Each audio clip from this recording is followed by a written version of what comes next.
Bon, dossier suivant. Il vous est reproché dans les faits d'avoir laissé dormir 150 000 €. Oui, vous avez bien entendu, 150 000 €. Pas 150 € après que les impôts soient passés sur votre compte. Mais bien 150 000 € qui a généré autant d'intérêts qu'une série Netflix complètement muette. Oh, et si j'étais riche, Ce qu'on peut remarquer, c'est qu'aujourd'hui, vous avez laissé l'ensemble de votre épargne sur un livret A, sur un LDD, à hauteur d'une rentabilité moyenne d'environ 2% par an. Autant d'utilité que de laisser de l'argent dormir sur un fonds de tiroir. Pour ça, vous auriez pu trouver d'autres solutions, et notamment passer par les intérêts composés sur des solutions beaucoup plus rémunératrices, qui sur une durée de 10 ans, vous auraient fait passer de 141 000 € à plus de 320 000 € de capital final. Alors oui, il aurait fallu générer 8%. Comment on aurait pu générer ces fameux 8%? On aurait pu faire du court, du moyen et du long terme.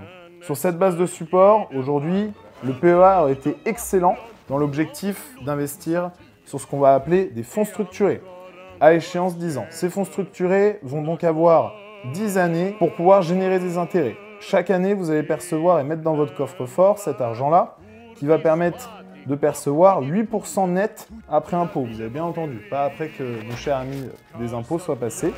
Et tout ça bloqué dans un coffre-fort où vous aurez eu dans ce coffre-fort 100% de votre capital ainsi que les 8% par an. Les conditions pour que vous puissiez toucher ça, c'est évidemment que vous ne touchiez pas à cet argent-là. Encore une fois, je vous apprends à dynamiser votre argent, pas à le laisser dormir et à le laisser respirer comme il le voudrait. L'idée, c'est que même si le marché, et c'est l'intérêt des fonds structurés, même si le marché à échéance va rester au plus bas, vous allez tout de même avoir un niveau de sécurité.